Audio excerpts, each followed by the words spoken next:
Indonesia resmi gabung Amerika Serikat, Inggris, Australia.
Indonesia resmi gabung Amerika Serikat, Inggris, Australia.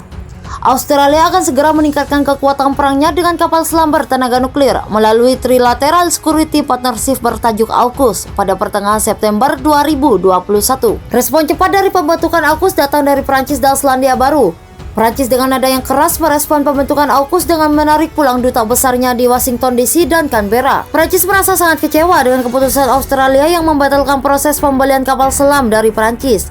Terbetik berita bahwa Uni Eropa menyatakan dukungan dan sinyal solidaritas kepada Prancis. Pembentukan AUKUS ternyata telah mengundang sengketa internal negara-negara NATO. Selandia Baru kabarnya langsung merespon dengan menyatakan akan melarang kapal selam nuklir Australia masuk ke wilayah teritorialnya. Selandia Baru dalam hal ini sangat tegas dalam bersikap menghadapi kapal selam bertenaga nuklir yang akan dibeli Australia dari Amerika Serikat. Pengadaan kapal selam bertenaga nuklir adalah merupakan bagian integral dari pembentukan AUKUS. Dengan demikian, maka Selandia Baru, Prancis, dan Uni Eropa adalah pihak yang merespon dengan cepat pembentukan AUKUS di pertengahan September 2021. AUKUS diberitakan akan segera fokus dalam 18 bulan ke depan pada kemampuan cyber official intelligence, teknologi kuantum, dan peningkatan kemampuan bawah laut. Hal tersebut membuat China merespon dengan antara lain mengatakan bahwa AUKUS dapat memicu persaingan yang ketat dan tidak sehat dalam perkembangan perlombaan senjata di kawasan. Banyak pula analisis membahas tentang AUKUS yang terlihat seperti membangun kembali dunia seperti era perang dingin dengan dua kutub yang berhadapan. Setidaknya AUKUS telah menimbulkan reaksi yang mengarah kepada terganggunya keseimbangan kekuatan global. Tidak dapat dihindari bahwa salah satu pemicunya adalah berawal dari US-China trade war yang diikuti dengan ketegangan yang meningkat di Laut Cina Selatan. Pertanyaan berikutnya adalah akan kemana Indonesia atau ASEAN memposisikan dirinya di era pasca AUKUS terbentuk. Tidak mudah untuk memposisikan diri dalam dinamika yang terjadi di Laut Cina Selatan belakangan ini. Ditambah lagi dengan munculnya AUKUS di tengah turbulensi itu. Indonesia sebagai negara terbesar di ASEAN pasti akan ditunggu sikapnya oleh seluruh negara anggota ASEAN. Disinilah letak pertimbangan yang matang dalam memposisikan diri agar tidak memperkeruh situasi menjadi lebih luas. Sebuah tantangan berat bagi kebijakan luar negeri yang bebas aktif. Bila memilih bergabung dengan AUKUS, maka resikonya adalah akan berhadapan dengan China. Apabila memilih merapat dengan China karena belakangan ini kita banyak memiliki kepentingan dengan China, maka risiko yang dihadapi adalah akan berhadapan dengan AUKUS. Memilih netral agak sulit karena kita tengah menghadapi persoalan serius di Laut Cina Selatan yang tengah rumit dengan beberapa negara kawasan terkait dengan isu Nindas-Lain China.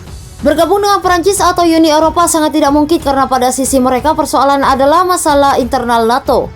Tentu saja pilihan ideal adalah konsisten dengan kebijakan politik luar negeri yang bebas aktif.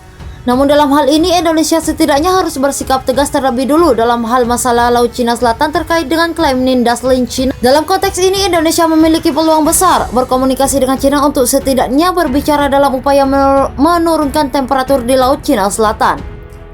Amerika Serikat sangat jelas memerlukan aliansi militer dengan Inggris dan Australia dalam berhadapan dengan China. Sebuah langkah yang menunjukkan bahwa US-China trade war adalah sebuah war yang tidak mungkin diselesaikan dengan mudah dalam waktu yang singkat. AUKUS adalah sebuah proses dalam menuju menyelesaikan konflik US-China. Akan tetapi dalam waktu yang bersamaan justru meningkatkan ketegangan di kawasan Indo-Pasifik, respon Prancis. Reaksi Selandia Baru dan sikap Uni Eropa akan menjaga persoalan tersendiri yang membutuhkan solusi yang juga segera. Di sisi lainnya, reaksi China terhadap AUKUS adalah merupakan salah satu akar masalah yang berkembang di tengah situasi kondisi US-China trade war.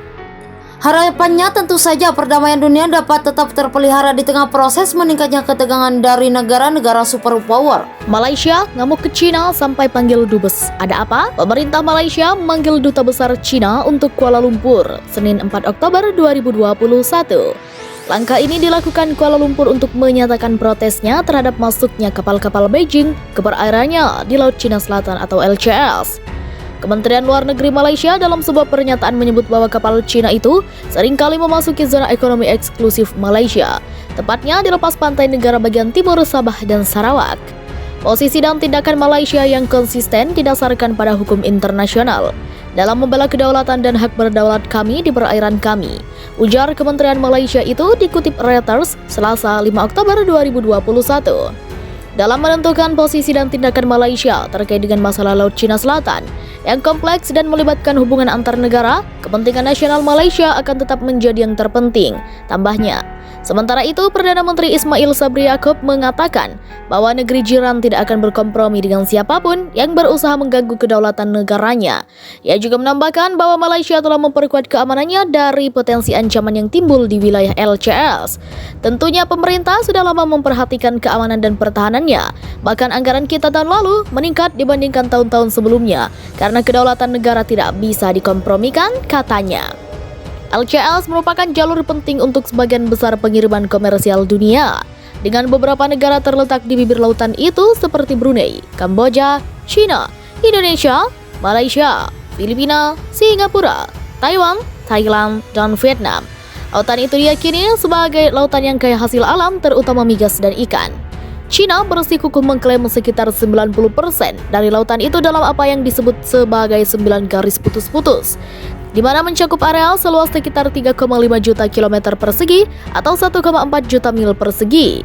Klaim tersebut telah menimbulkan ketegangan politik dunia akan perang terbuka yang mungkin saja terjadi karena konflik teritorial ini. Awas perang kapal tempur AS Inggris mulai kepung Cina. Tensi antara Cina dan Amerika Serikat atau AS beserta sekutunya kembali naik.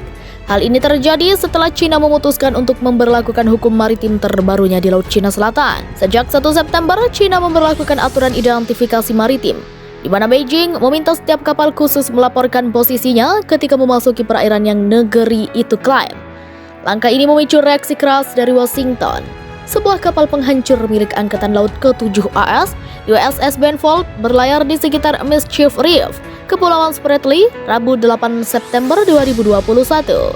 Berdasarkan hukum internasional sebagaimana tercermin dalam Konferensi Hukum Laut, fitur seperti Mischief Reef yang tenggelam saat air pasang di negara dan terbentuk secara alami bukan laut teritorial. Bunyi pernyataan dari Armada ke-7 sebagaimana dikutip CNN Internasional Kamis 9 September 2021. Inggris juga mengirimkan kapal perang ke Asia Pasifik. Negeri Ratu Elizabeth mengirimkan 2 kapal perangnya pada Selasa, 7 September 2021. Nantinya 2 kapal perang itu akan berpatroli dari Laut Bering di utara hingga Selandia Baru. 2 kapal perang itu adalah HMS Pei dan HMS Tamar. Ini merupakan langkah kedua adu kekuatan Inggris di samudera terbesar dunia itu setelah sebelumnya London mengirim kapal induknya HMS Queen Elizabeth. Kapal itu bermarkas di Jepang dan berpatroli dari wilayah LCS hingga ke Laut Cina Timur untuk memantau ekspansi teritorial Cina. Cina menanggapi tambahan penugasan kapal-kapal ini sebagai simbol premanisme AS dan Inggris di wilayah-wilayah kedaulatannya. LCS merupakan jalur penting untuk sebagian besar pengiriman komersial dunia. Laut ini terletak berdekatan dengan sejumlah negara seperti Brunei, Kamboja, Malaysia, Filipina, Singapura, Taiwan, Thailand, Vietnam termasuk RI.